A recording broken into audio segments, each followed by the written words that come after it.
All right, party people, welcome back to the Decision Lab reaction series with CJ and I. Pumped to have you here. Generally, in these conversations, we're breaking down some complicated health topic or something controversial in one of our past episodes.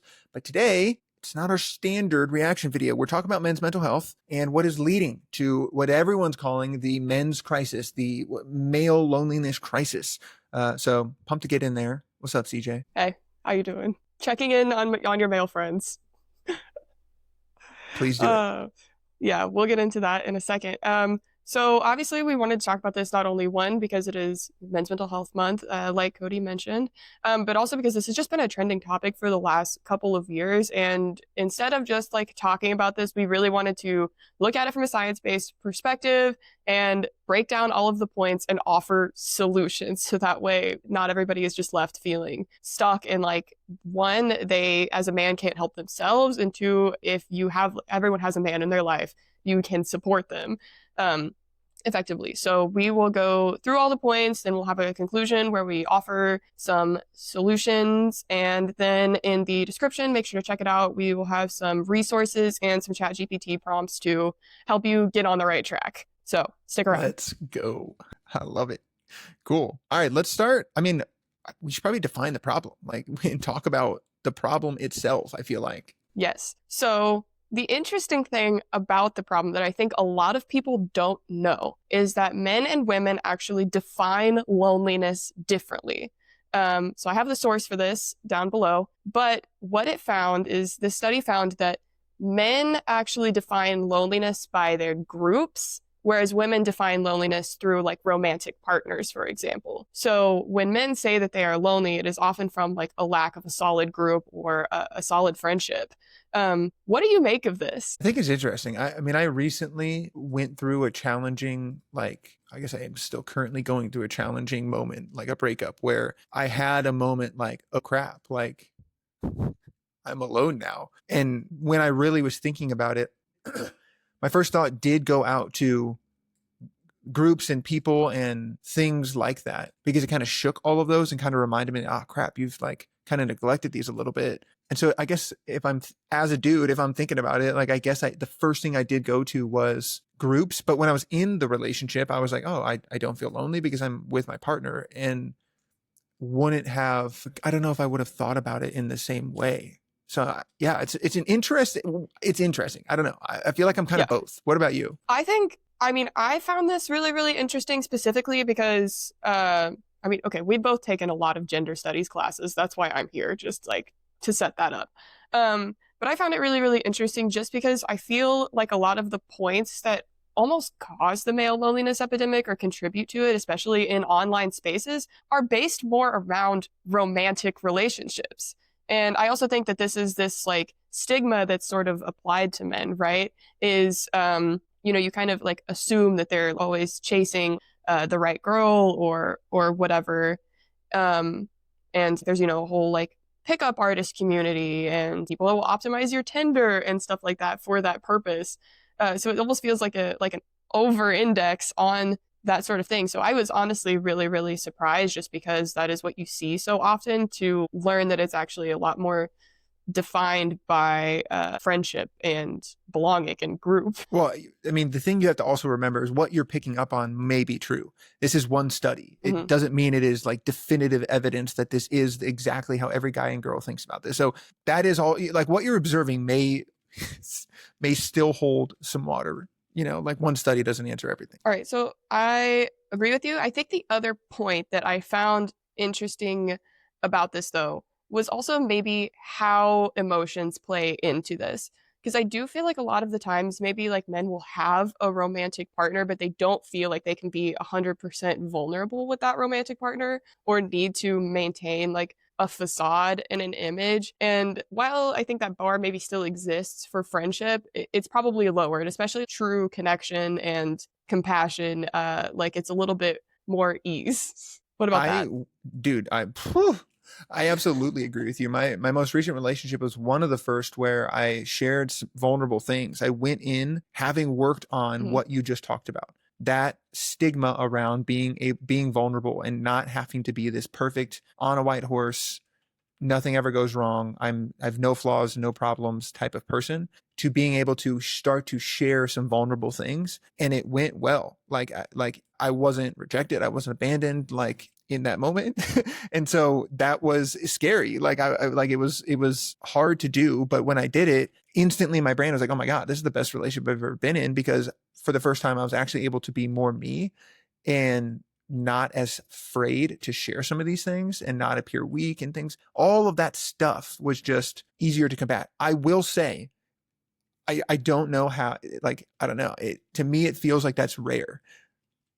I like, and that might be part of this. That might be part of this. Like, I feel that with you. Like, I feel like I can share whatever the fuck I want with you, and I don't worry about that at all. But in intimate relationships, I don't know. Sometimes there's just this fear from my perspective, because I remember dating before I like found my previous partner, and uh, it just there's a lack of capacity. It feels like in relation to some of these things, like that vulnerable conversation has not always gone well necessarily. And so, Yeah. and it just feels like sometimes they just don't have the skills or capacity or haven't worked on their own shame enough, maybe, or judgment to hold the space needed. And so that is, I agree with that point. Right. I think it's just like generally kind of harder. I feel like especially for men, because I mean, my assumption on the reason that like women define loneliness more through like romantic relationships was just because it feels like a lot of the time like they have a group. You know what I mean? It's just like easier to click and it's just, you know, you have like an instant kind of connection that is like deep and there's just an understanding that it will be vulnerable to an extent. I mean, I'm not saying this is like widely applicable because like of course there's going to be exceptions and you're going to have shallow friends and sometimes people just suck. But Right. Yeah. Yeah, I do feel you on the vulnerability and like being able to show emotion and talk about emotion stuff. but It's something I I work when I work with definitely guys, like I see it all the time. I definitely feel like we will move into that in the conclusion. The other piece is after defining loneliness and kind of how it impacts men is the other study source down below is what is actually causing this, which I don't feel like a lot of people talk about. So in this study, the causes that they identified were one, increased social isolation, kind of obvious, two, romantic partner disillusion, three, having a long term disability, and four, stronger beliefs that the man rather than the woman should be breadwinner of the household are all associated with greater loneliness. The other piece of this is it also noted that job security was especially important for younger men, whereas the solutions were for older men, like volunteering and less conservative gender roles, and those can decrease loneliness. I found so interesting, all of these points. So we've already kind of talked about like the pressure to be the white horse breadwinner. What do you make about some of these other ones? Just like increased social isolation, romantic partner disillusion. They make complete sense to me. I mean, I this like it just makes freaking sense. Like if you're more socially isolated, then socialization becomes this big scary thing that just continues to get bigger and bigger and bigger. The anxiety, social anxiety, fear all grow in isolation. Shame grows in isolation. Guilt grows in isolation. All of it grows in isolation. Mm-hmm. And you're just not around people who can give you experiences that are counter to what you believe. So like it makes sense. You get in this self-fulfilling prophecy or this self-fulfilling cycle, and it just sucks. It's not a fun place to be. So that makes total sense. Romantic partner dissolution.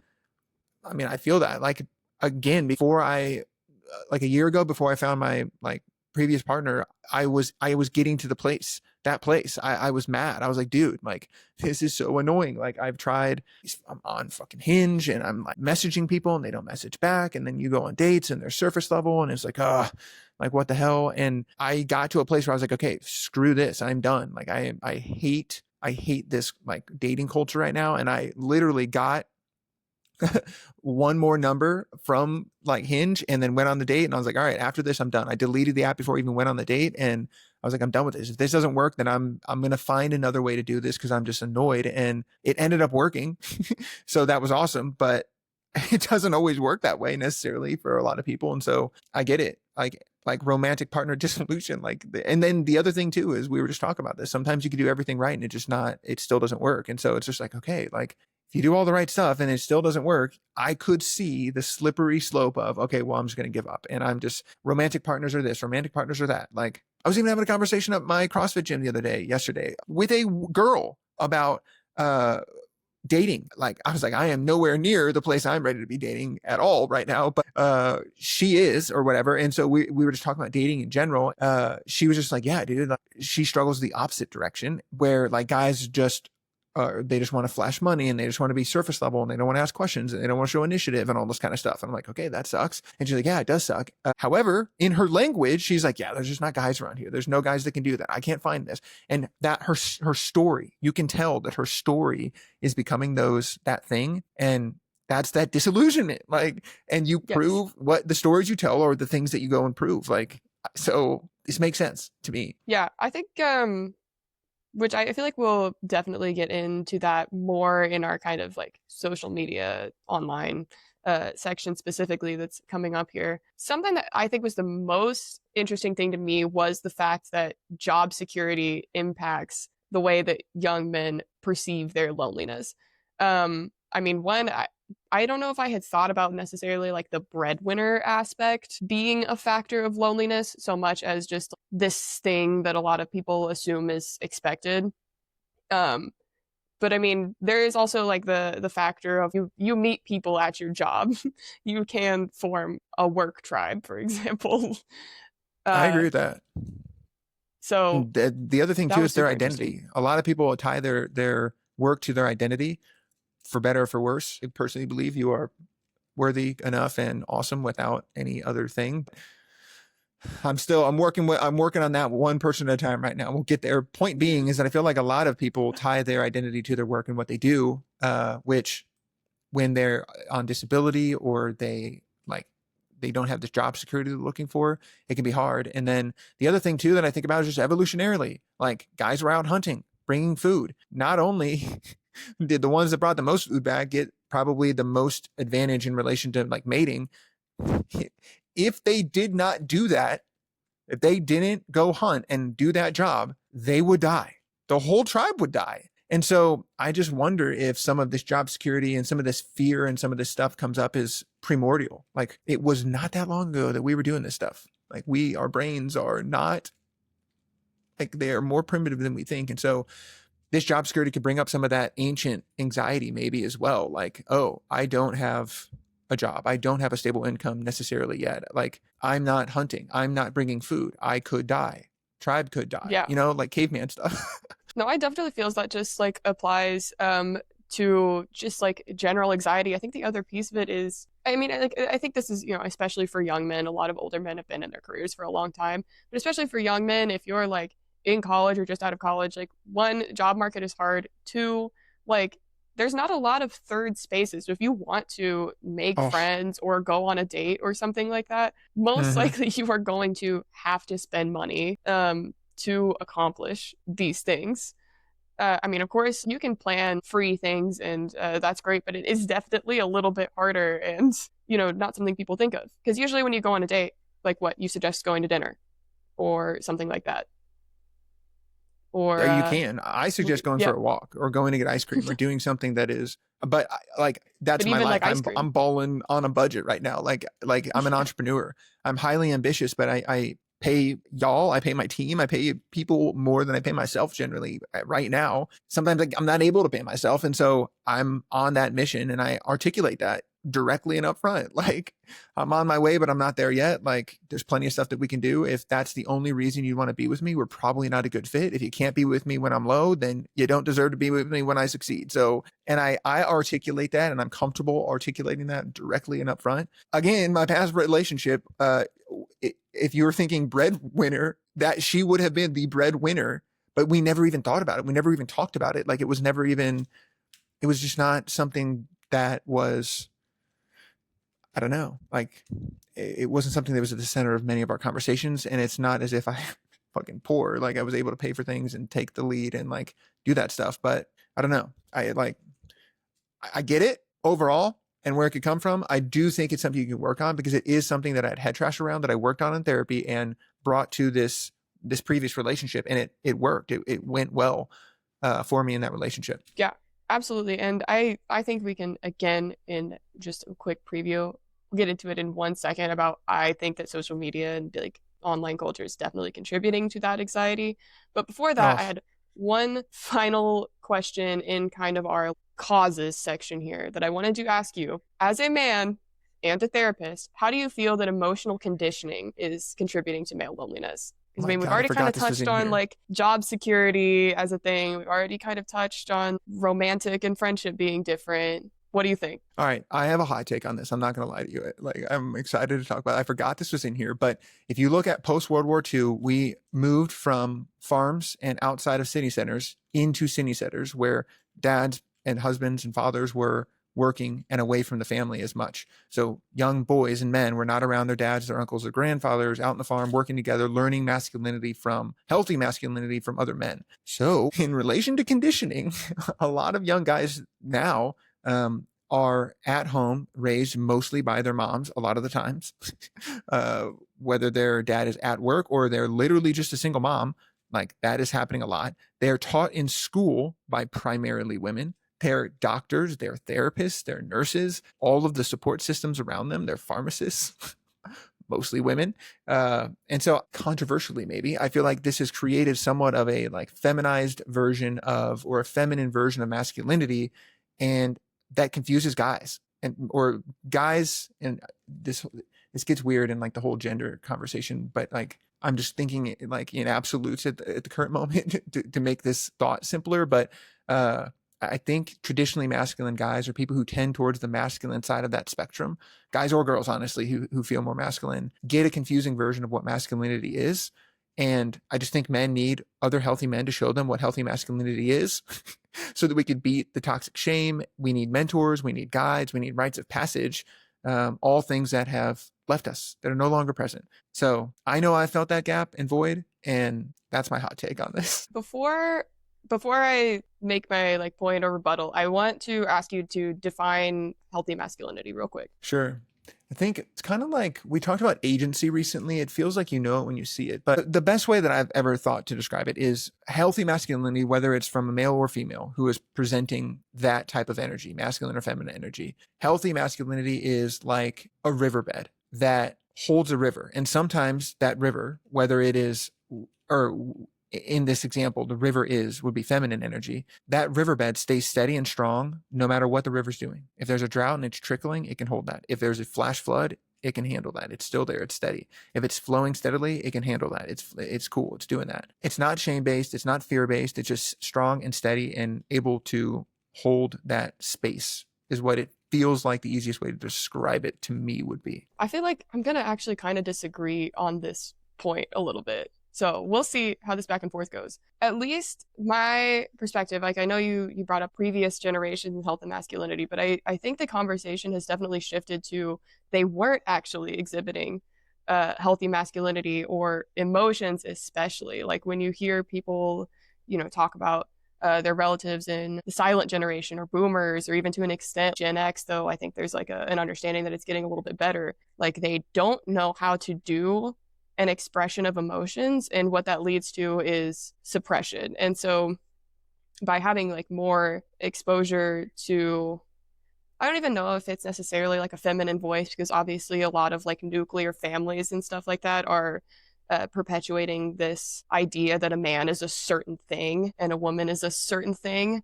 But I just think more like exposure to what is maybe feminine energy, which is just like expression, for example, isn't necessarily a bad thing, because it can obviously like improve communication levels, not only like in relationships, but I think also in friendships as well. I have a lot of male friends and maybe like mostly male friends that are my best friends. And I think they really have this like expression element down. I think the third leg of this stool that we're not talking about, that I think we're both talking about without naming, outside of masculine and feminine energy, I think there is emotional intelligence. And I think that on both sides of the aisle, if you will, or not politically, like man, woman, masculine, Yes. feminine, whatever, Yes. that skill has been lacking. Because I, what you're saying generationally, I can agree. And I have seen men and women. In fact, I work with men and women Yes. in every generation, and that the emotional intelligence, which is self-regulation, being able to communicate, having motivation, empathy, like those, being able to understand and help others regulate, like the pillars of emotional intelligence, have been and are lacking. And I think emotional intelligence is something that both masculine and feminine energies could, can, and should possess. Yeah, I definitely. I think the other point of this is maybe just also like kind of disclaimering that if you do not have to have masculine energy if you are a man. It sounds great, right? And it sounds like what a lot of people online are selling you is you need to be this like peak guy. But like it's not necessarily true. A lot of men have feminine energy and it does not need to reflect in your gender expression at all. I feel like probably a lot of people would say I have masculine energy. I'm very comfortable being a woman. I like it a lot. Dude, I actually agree. I mean, I have looked at this a lot, and I don't look at masculine and feminine energy as like a that determines your gender type thing. I mean, I just don't Yes. think that's the case. I think that where people, and I've seen with couples that I work with, where things get off kilter is being honest about what your core is.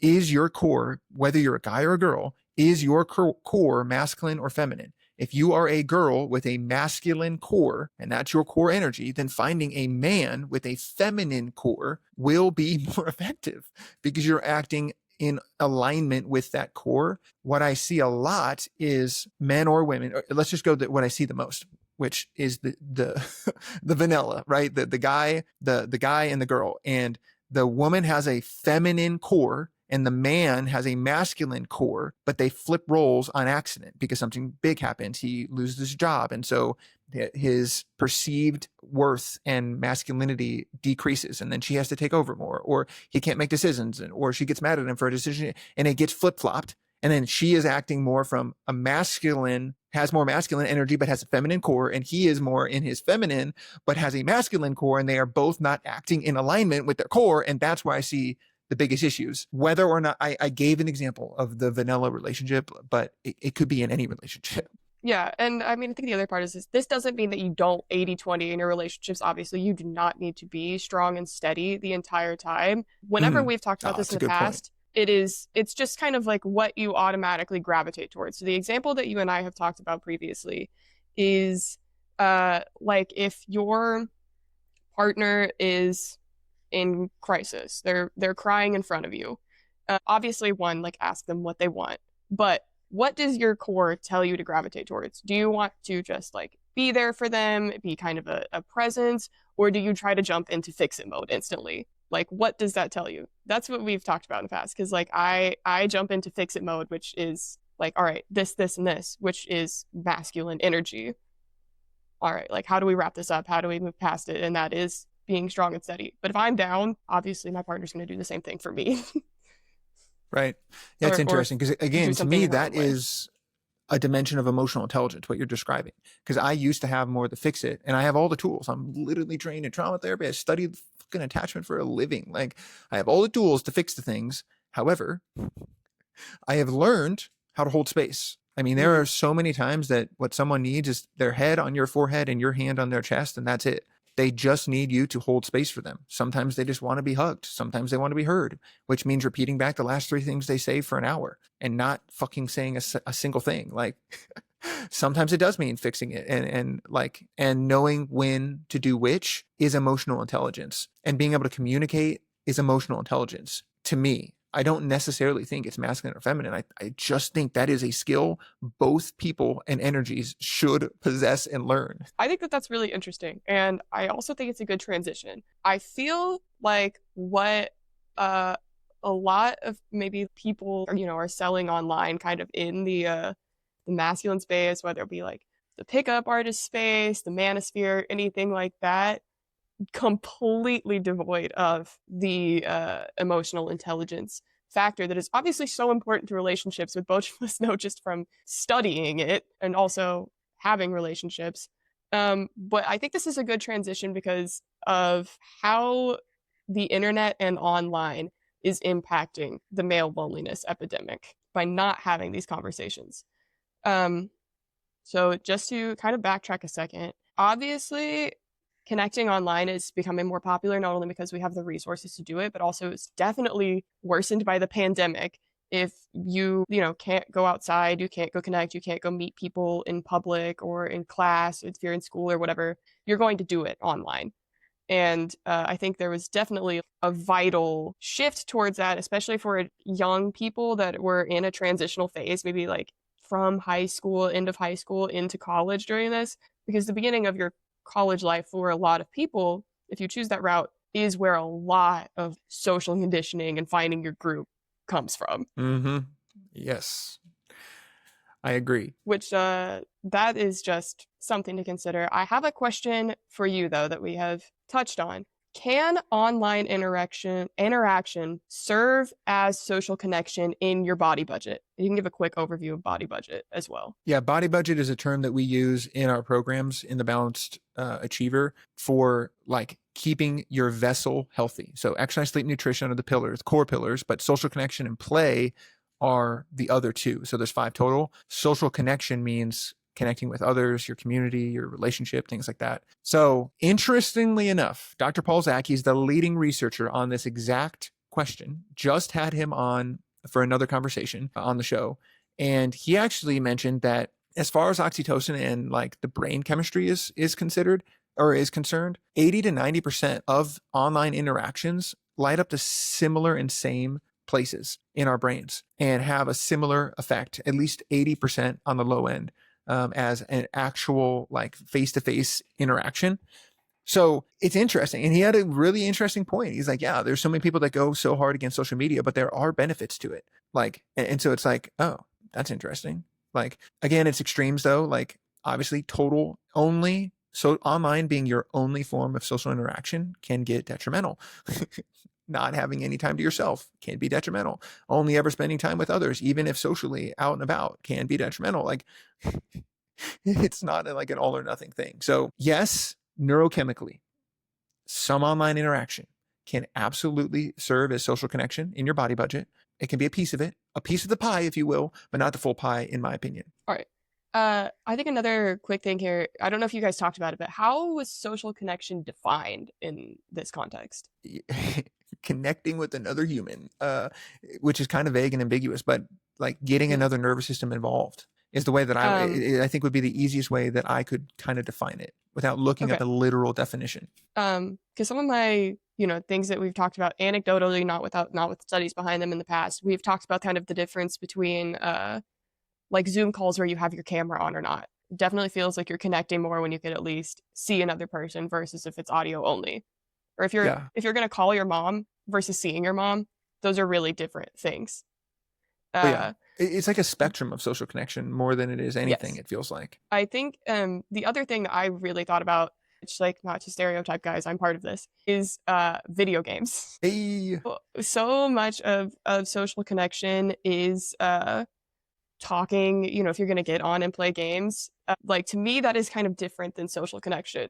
And I'm not knocking. I spent 3 hours on Marvel Rivals yesterday with my boys. But whenever we're doing that, like it's cool and we're hanging out, we're doing something we all enjoy together, but we are not talking about our lives. We are talking about an objective, or it's all kind of within this like contained layer of this thing that we're doing. We're not really checking in on each other. So I don't really count that as like social connection. It's fun. It's like my play aspect for sure. It's a good time. But I would not count that as yeah, it's a piece of the pie. I mean, it's that's the thing. Like, it's a piece of the pie. Like, I think that's good. It's play, it's social connection. It can be a form of social connection, but it's not the depth. And the depth is what I think scares people. Yeah, definitely. I mean, it's also just it's hard to get out. To solve this, you know, we have weekly game nights. So we play like board games and Magic the Gathering and also meet up in person. Let's go. We're doing that next week. Heck yeah. To solve some of that. The other, maybe more detrimental piece of some online connection is dating apps, which, dude, right? So what's your perspective, just maybe from a mental health space on dating apps, having used them in the past? I mean, it's such an interesting system of things, you know, like it's not just, you can't just be like, oh, dating apps suck. They serve a purpose. I mean, for a society that is more lonely and more isolated, dating apps are a way to maybe find connection. But then Mhm. you put in capitalism and you put in these algorithms that are trying to, are they actually trying to help you? Or are they trying to help the company? Like, like what's, like, and you just never really know. And you just hear stories of people like, yeah, I was on there forever and I paid the thing and I didn't really get better matches. And then some people are like, oh, like me, I have a success story, if you will, like which turned into a 8-9 month relationship. Like I would say that's not, it didn't end in marriage necessarily, but it did end up in a deep connection. And so that's obvious that it can be effective as a tool, a piece of the dating pie. But it's just what they turn into oftentimes is scoreboards and echo chambers and just Yes. poisonous. I feel like I because you're just swiping on people for what they look like, and it just messes up. It messes with your mind, I feel like. Yes, absolutely. I want to pull like a little bit from the video that we kind of modeled this afterwards, which is The Rise of Male Loneliness by the Psych2Go channel. Definitely go check that out. It's great. They also have one on Love female that channel. loneliness, so you can kind of compare and contrast. Um, but like dating apps are, I mean, they're inherently just kind of shallow. You're judging people based off of appearance alone, which there's nothing wrong with having a preference, just to be clear. But I do think there is something different when you like meet someone authentically and you can see their personality and judge like, oh, this person would be here for me, or like, oh, they like this thing. We have this thing in common. Oh, cool, they're wearing a shirt from my favorite anime. I can talk to them about that. And there's a like an authenticity factor that definitely plays in. That's how I met my current partner, was talking about music. So Hey. yeah. I mean, there's a Um, lot of, we're back at emotional intelligence here. There's a lot of emotional intelligence that goes into that and like being able to beat that fear. And there's also, I mean, you see videos at times, this goes back to social media and technology. Again, we're in this section, like it goes back to, you see women jump on social media and like, oh, if you're good looking and you come and talk to me, hell yeah. If you're not so good looking and you come and talk to me, you're a creep. And so it's like, oh yes. man, that's hard to combat. And that whether or not it's true, because you see, I mean, social media is absolutely, you're seeing a curated version of humanity. Yeah, more on that in a second. 99% of women, if you walked outside, or men, would love if you came and talked to them. I am a living proof of this. I talk to, you know this, EJ. I talk to everyone. And You I'm not like I'm hitting on them. I say hi to everybody. I say, how are you doing? Tell me about your day. If someone says, oh, I'm having a good day, I'm like, oh, just good. What would make it better? Like people love it. I can't think of a single time ever. Let me think about this. No, I can't think of a single time ever that I have gone up to a stranger and said, hello, how are you? And I'm genuinely, authentically nice. I don't want anything from them that it has gone poorly for me. Never once in the real world. But if you don't try to do that, it's hard. And I do also recognize that I have some advantages being tall and like I get it, like looking relatively like attractive, like, so that can distort my reality. I get that. So it's hard for me to even fathom what it would be like to be shorter and not look the same. So I can recognize that, but still, I'm a big energy person. If you come in with good energy, like I'm here for it. Yeah. And I mean, I have a couple points on this one. I mean, you're not going to know unless you try it. I do think a majority of people will also be nice to you. The other thing I think that dating apps kind of distort in what you're saying though is whenever you're on a dating app versus even just talk like in real life, just out and about, you are sort of inherently viewing every woman as someone you can date and every man as competition. I think this can absolutely distort your reality, and this is something that I know is talked about in like parts of the incel community. Is this concept of like the Chad, which you're probably a Chad. We can just say it. We can Thank all you, admit that Cody's CJ. kind of a Chad. But you know, this Come like on. I don't want to be you a know, Chad. I'm a Cody. this like attractive guy who you see as like getting all the girls, and you kind of just are like, oh, fuck it, I don't want to deal with any of it anymore. Which, if in my perspective of this, was if men are often defining loneliness by like group connection, which is probably going to be easier to do with other men or people that have the same interest as you're isolating yourself in that way. If you're viewing every guy as competition, it's going to be hard to make authentic connection with them. And I mean, that's true for women as well, though I understand the perspective of sometimes you can't help your feelings, and so you're going to be maybe catching feelings that aren't reciprocated. I understand that half of it, but Yeah, it's interesting. I've never necessarily really stopped to think about it. I don't necessarily. The only time I start to think about competition, like I guess, is like I don't even know if I think about it as competition. It's just like jealousy or things like that. Like and just feeling like once you have someone, it's not really competition though. It's more like, I don't know. I think about that sometimes, but I guess I don't. When I was on the dating apps or have been previously, I've just kind of swiped through and I'm like, okay, whatever. There's just so much abundance in the world. Like I just don't, why think about it as competition? But I get what you're saying though. I could definitely see where you're coming from, right. I where you mean, I just think get this is mad at other also dudes. the second part of this is social media. If you're scrolling and you see a bunch of hot guys with their hot girlfriends online over and over and over, and you're gonna eventually go like, well, fuck. But again, most of the time, this is manufactured. And we've talked about this in previous videos. I think with like Ashton Hall and like Luke Belmar and stuff. You can rent out a nice apartment or a nice car, and people will use that. You can get actors and actresses for your videos, and people do. Like it's a huge industry. We work in social media. We know this. We don't do it that way because that wouldn't help you or us emotionally. The other thing that like just real quick to touch on that we have talked about this week in relation to kind of a solution base is if you see a guy like Ashton Hall or Dan Bilzerian or Andrew Tate with a bunch of women, that does not mean that they are not lonely. That does not mean that they are getting any connection out of that. That is a shallow relationship, and it is also feeding into this notion that, oh, I don't have a lot of money, I don't have a lot of success, I'm not going to get like a girlfriend or whatever. Yes, you can. This is all surface level. It's all paid for and it's all shallow on both ends. Do you I really agree. I want mean, a bunch of no, people you don't have a connection with around you? Just for show? If you do, that's whatever, but I don't know that you're going to solve your problem. I agree. We need better models. Like I think about like Tony Robbins talks about his relationship with his wife, like, and how it's such a great, beautiful way that they work together and like interact. Tom Bilyeu and Lisa Bilyeu have relationship theory where they talk about this stuff.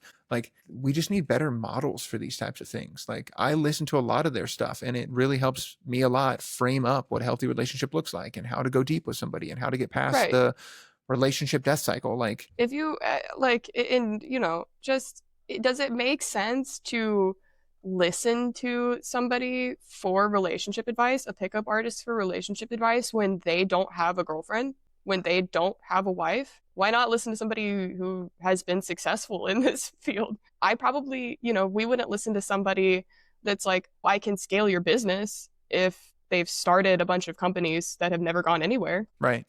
I don't know that people apply that logic to some of the things that they listen to. That's something that That's a filter I have for information that comes into my brain is, who is this person? Have they helped? Have they done this themselves? That's the fucking basic level. Have they helped other people do this, get to the same result? Have they helped other people who are like me get to the same result?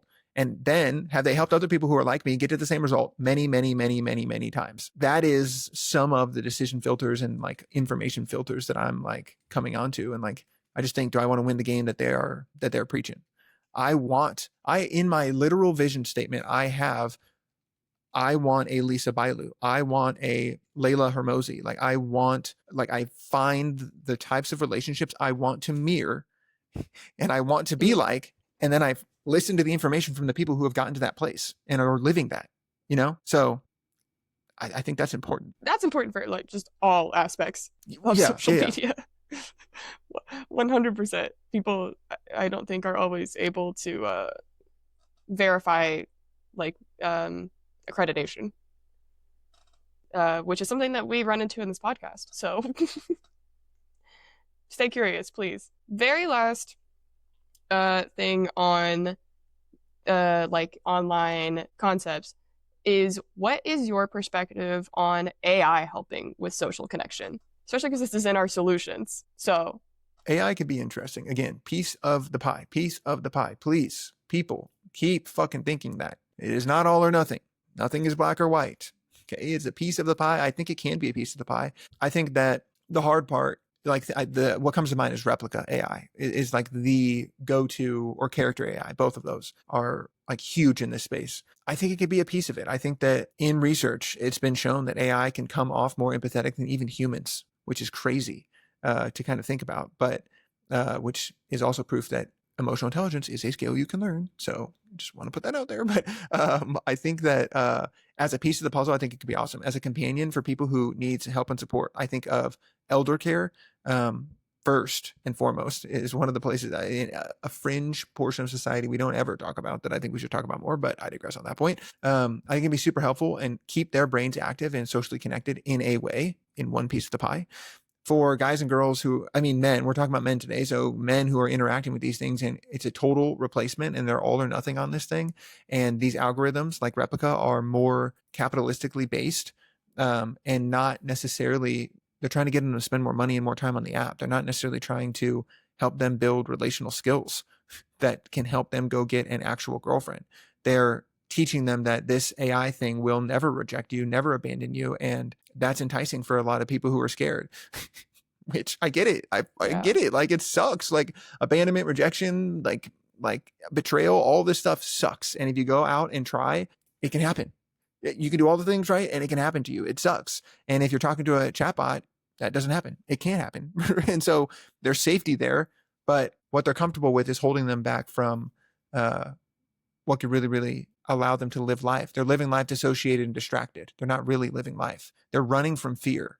They're not chasing a relationship. Dude, something that, like, of course I'm going to think about in this conversation is the movie Her. I'm big on movies. It's also like one of my best friends, his favorite movie, is literally that exact point. You know, I think people like play it up as like, oh, it's that guy that fucks his phone. No, it's not. It's literally about that point. I'm kind of over relying on this AI for human and social connection because of the pain he's felt in the past. And you know, then when it's gone, you're just left. You realize that you have been lonely the entire time.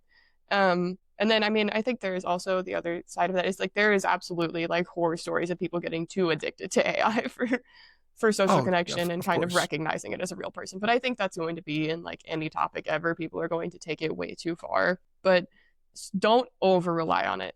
And with that, we will tell you exactly how to actually solve your own male loneliness in our little conclusion and solution section right now. Hell yeah. Let's dive in. I love this part.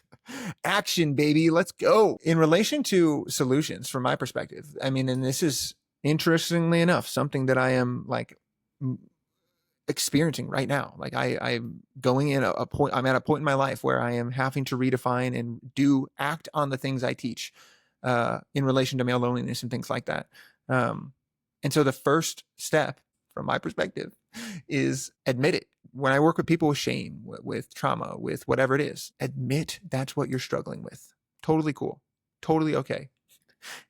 When you shine light on something, it can't hide in the shadows anymore. So that's one of the biggest things that I think about first and foremost. Second, people are wishy-washy with their words and their language and the way they define things. So when you say you're lonely, what the fuck does that mean? What does that mean to you? Okay. And what are you making it mean? What's the story you're telling yourself about it? When you say you're lonely, does that mean that no one texts you back? When you say you're lonely, does that mean that you don't have a friend group? Does it mean that you don't have a relationship? Does it mean that you don't get to hang out with your family? I mean, what does it mean? What does it mean to be lonely to you? Find that as specifically as you possibly can. Broad problems have broad and ineffective solutions. Specific problems have specific solutions. Literally, just defining this problem for yourself more effectively 99% of the time solves the problem or makes the solution so crystal clear it's impossible for you to not act on it.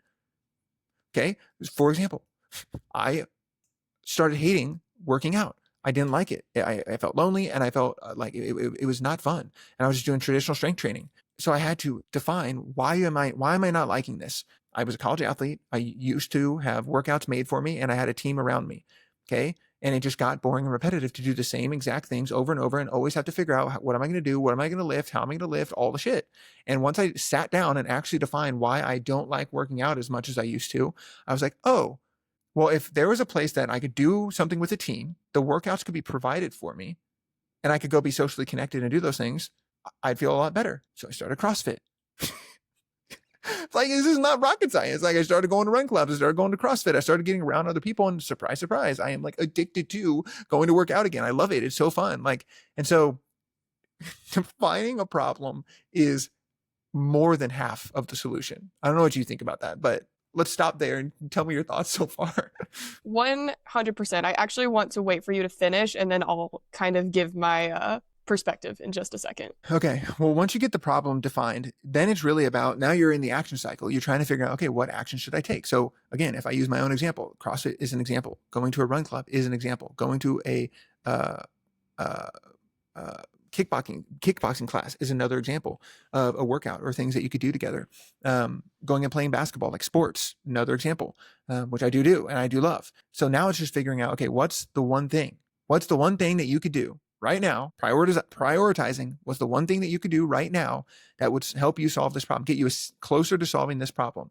There is always one thing that's more important than anything else. Always. If you stop and ask yourself, if I did this one thing, what would make all these other things easier or even unnecessary? If you just go start dropping in classes, it could be any, I'm using this because it's my personal example, but this for any problem you have in relation to male loneliness, once you define what loneliness means to you, you can start to create hypotheses and experiments and test to solve this problem for yourself. And again, it's just about getting into action. Action is not just one thing.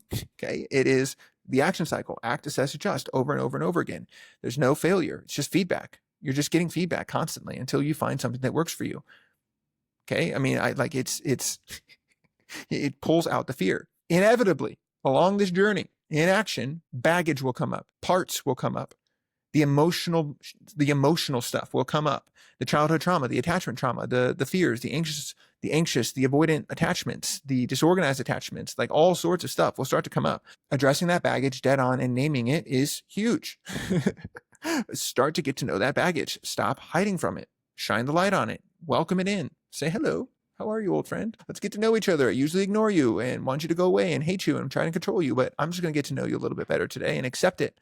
The second you start to accept your baggage and accept these parts of you, the faster you will be able to get to know them, the faster they will be able to relax back and will allow you to go take the action you need to take to get out of the situation that you're in, right? And so working with the toxic shame, that's a big one I see in guys. I see in everybody. Toxic shame, I feel like, is at the center of like almost every single problem people have, but I'll get off that. But whether it's betrayal, it could be trauma like sexual trauma or neglect. It could be abandonment. It could be pain. It could be anguish. There's so many things that we run from in our lives. Stop running for 1 second and take a look and have that conversation with yourself and work on that baggage to get back into action. The fastest way to decrease uncertainty is to take action. Otherwise, you're going to sit there and ruminate and think about how could I be less lonely?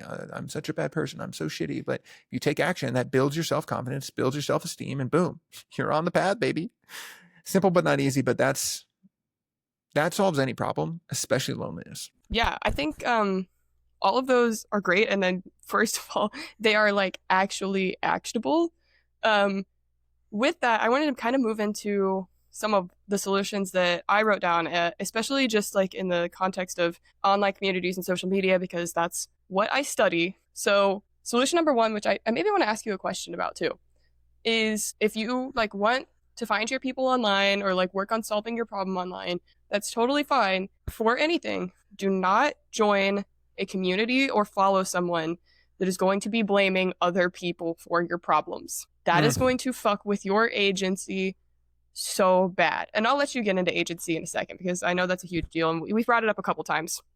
So especially as it comes to levels of competency. And like, if you don't want to listen to me on this because I'm a woman, that's fine. I get it. But if you are listening to a like pickup artist or something and they're like, oh, well, it's women's fault that you can't get a girlfriend.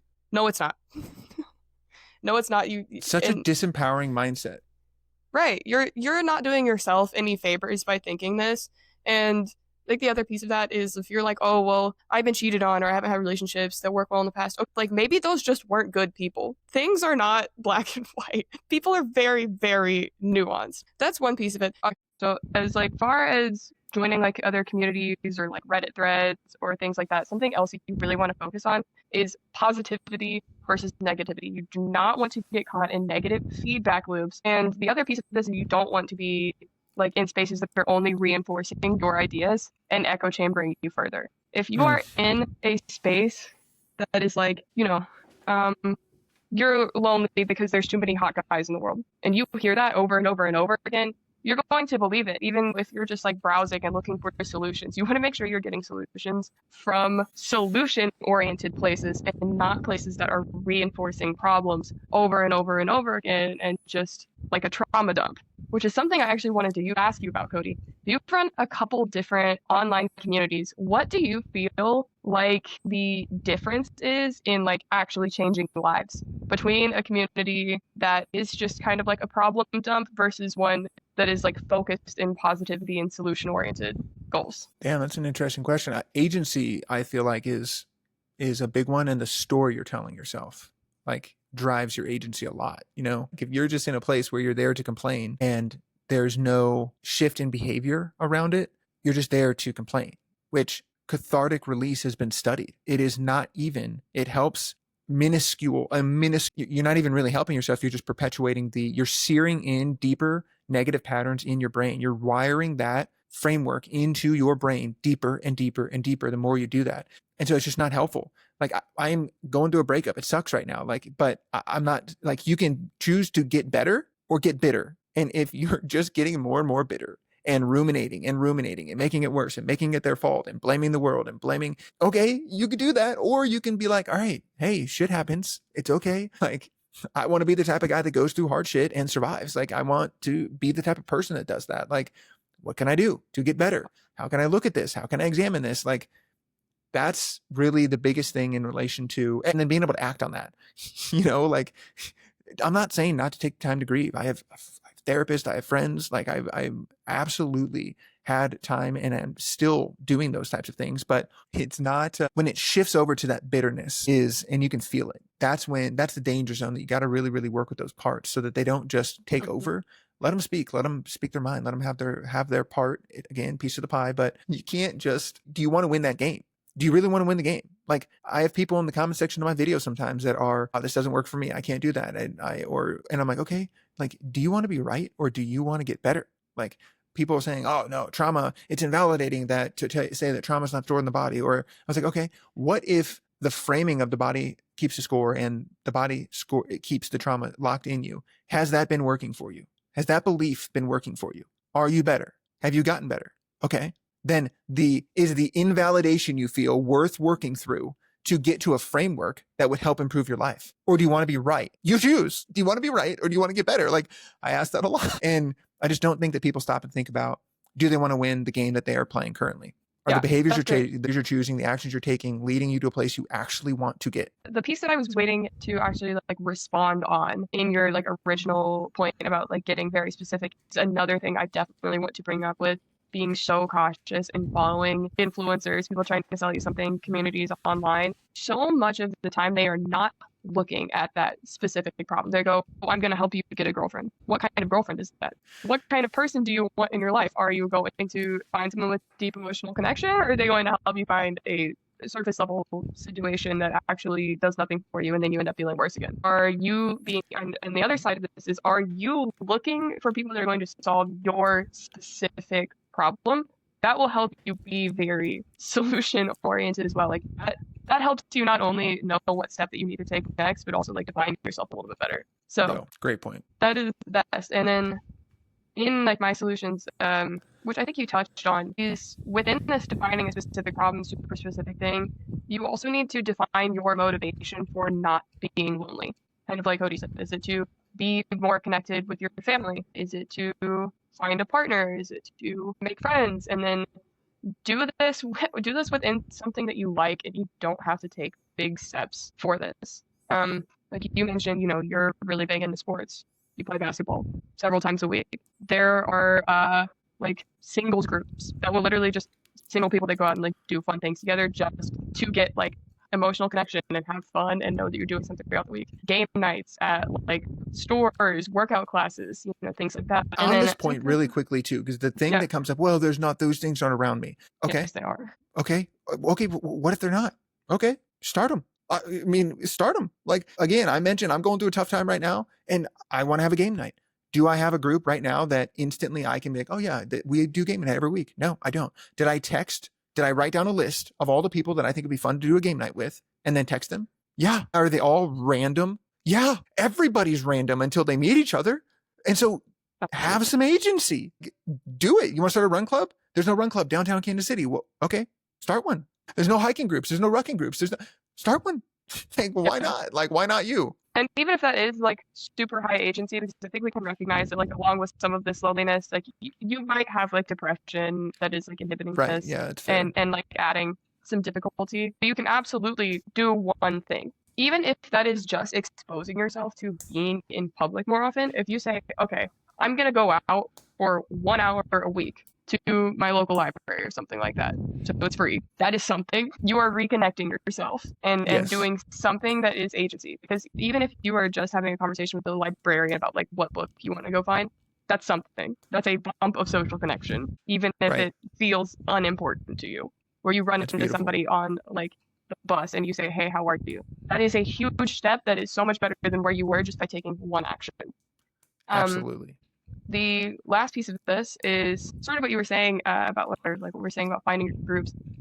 There's a video that we also used as kind of inspiration for this by Urgently Firing on how if you are a young man, go to a four-year university and how this will help you solve your loneliness very easily. Of course, like not everyone has this ability. Like if you are a little bit older and you don't feel comfortable or whatever, but you are immediately putting yourself in a place where there is a group for everything. You are exposed to people through classes. He even goes through like the financial return on it if that's something you're worried about. Like you are putting yourself around people, and that's where a lot of people find their groups. So do it, but have agency about that. I'll link that video down below. I think it's just great to check out.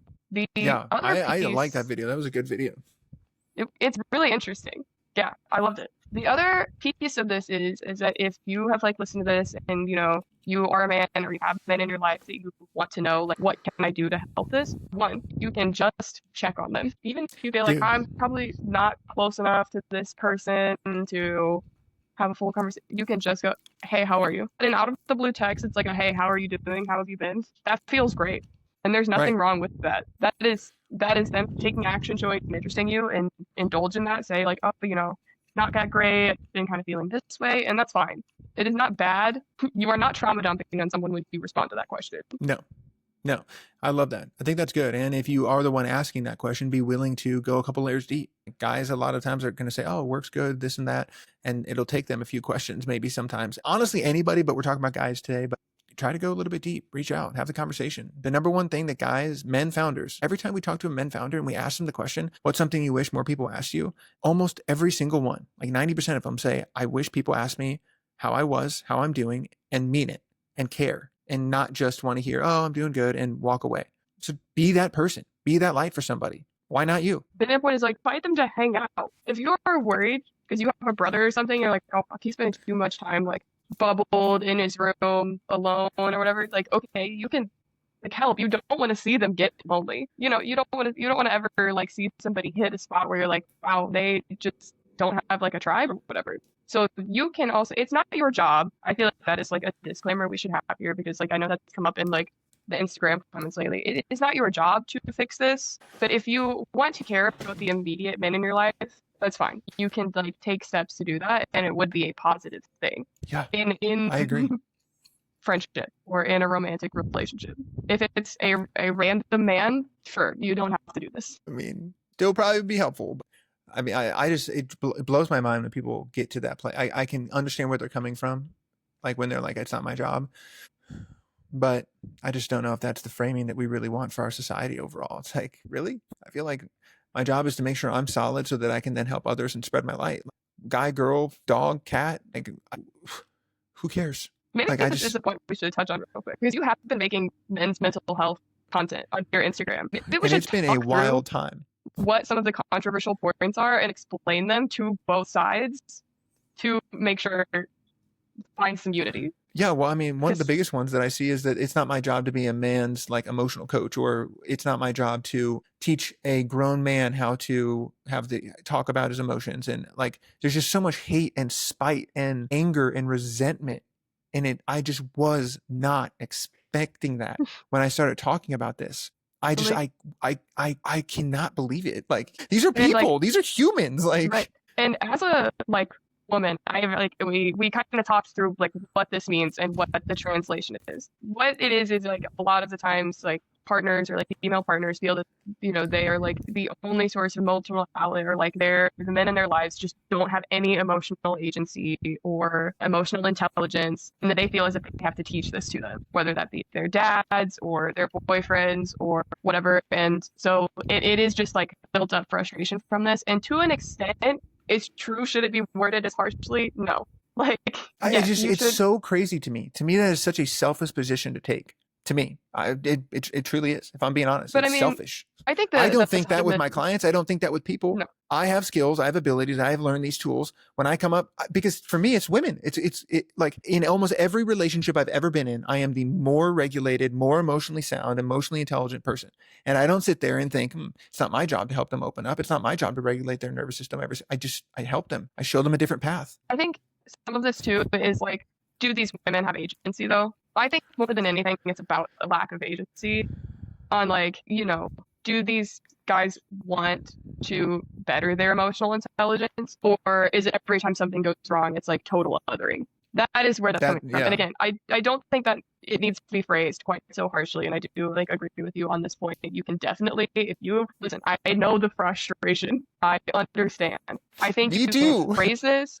You can definitely like phrase this in the context of like, maybe he should seek help from like a coach or a therapist. And honestly, if a man in your life is not willing to take that step to better himself for you and himself, and that's probably like, if that bothers you, that's not something you need to have in your life. Exactly. That That's is a great fine. point. Anybody, not even just a guy. Yes. That is a true point. Relationships are not just this thing where you get to emotionally dump on me and bring me constant trauma and depression and all of these things constantly Yeah. 100% and absolutely expect me to hold all of that forever and regulate it for you. That is not a healthy relationship. A healthy And relationship is when shit hits the fan, I'm there to help you.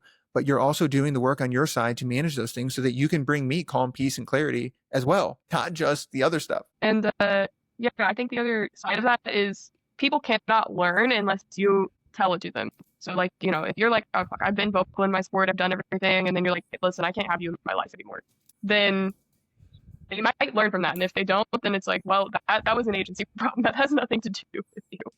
That's a fucking great point. Say these things to people too. I mean, directly tell people what's going on, what changed, like why are you leaving? Why are you choosing not to help them with what they're struggling with? If this guy is unwilling to get help and you just disappear on him, I absolutely respect protecting your own peace and doing your own thing. But if you're going to leave anyways, you may as well say you're not emotionally intelligent. You're unwilling and unable to accept that you have a lot of work to do on yourself and you're scared. And I'm not going to be your punching bag anymore. Goodbye.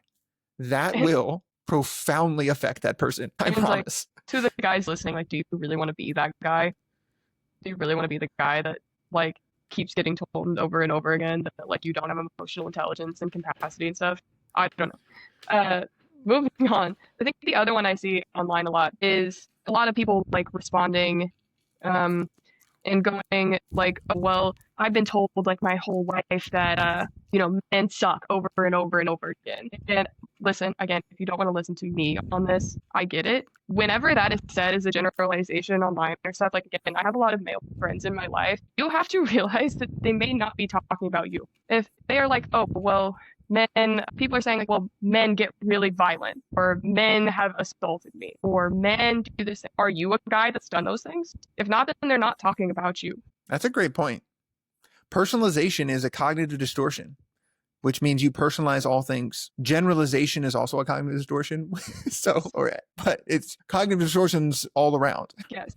Because like I have, again, I have male friends in my life. Whenever like, they're around their girl friends and we're like, men suck. I've had to be around too many men today. Are they personalizing that? No. They're like, yeah, where sometimes it's just one of those days. It's not personal. And I mean, the same goes for like women as well. Like, how do you think I know these things? Because I will hear things online, which if things online get repeated to you over and over and over again, of course, it's hard to resist this notion. But when you hear online, like, oh, women are so shallow, women are just gonna cheat on me, or they only want this thing. I don't think about that because I'm like, oh, well, I'm not a woman that's done any of those things. So that's probably not about me. I'm feeling pretty good and solid with where I'm at. So like Let's really go. think about that. Like if you're hearing men talk over and over and over again, listen. Don't feel like, oh well, they just are a man hater and they hate me. Some people might be, but again, there's extremes in every direction, so a grain of salt. When you hear Yeah, that you don't thinking, have to accept the frames that others give you.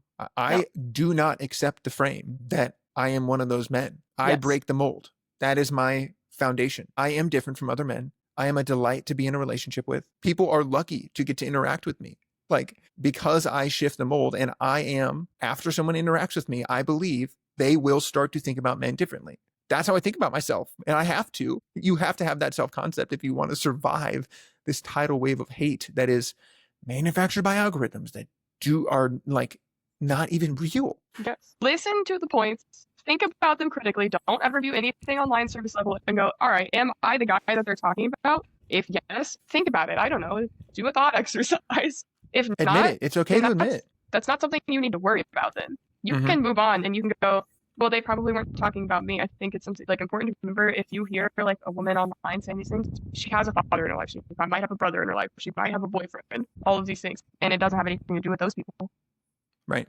I So think the sentence that has helped me a lot recently is that humans act from pain, not from evil. And that just really helps center all of these things around. Because the action of saying all men suck, men hurt me, men have like done bad things to me is from pain, not yeah, because she is evil. And if guys say, oh, women are this, it's from pain, not because he is evil. I don't believe we act from evil. I don't believe we are evil. Like, we have light inside of us. Every one of us does. Guys and girls, everybody. So let that light shine. I mean, let others' light shine. Let your own light shine. Give people permission to do the same. I think that just about covers it. I feel good with that ending. Anyways, now we know how to respond. Hopefully, Beautiful. feel a little bit better, solution oriented. Again, we will also have mental health resources and some prompts to help you start like on this journey of getting specific, taking action. All in the description. Our very last segment that we always do is our one big question for the day, which big question today is what is the one action, even if it's small, you're going to take to stop being lonely? And I suppose we can That's answer this beautiful. one. I mean, I defined mine. The biggest one for me was two things: switching like my CrossFit gym and building a new tribe. So that's one. And then the second one is planning that game night. Just texted. I wrote out a list of people and I texted them all. And I was like, hey, you want to do this? And boom, took that small action. I think the small actions I have been working on just to like, meet new people is one, we've been getting closer with like our like neighbors, like our immediate people that are next to us. Like I think like last month, our neighbor's not home a lot because he's a med student. But like we took him some baked goods. We are like, hey, we have some like extra cookies and stuff. So here, introduced ourselves, knows who we are. And the lady under me, like she has a cat. And I'm like, oh, your cat is like really, really cool. And now we're like kind of friends. And she says hi to me like every time we, run into each other in the apartment complex. That is something. And then compliments. Compliments is a big thing I've been working on being, I'm just like shy. So that's also just big for like, not even social connection, but just like making an effort to for exposure. Like if I like somebody's shirt, I will be like, oh, hey, your shirt's cool. Your shorts are cool. I really like your pin on your backpack. Like just some things that might make someone's day a little bit better. Those are the Bro, that is actions I've been such a good working tip. on. That's such a great tip.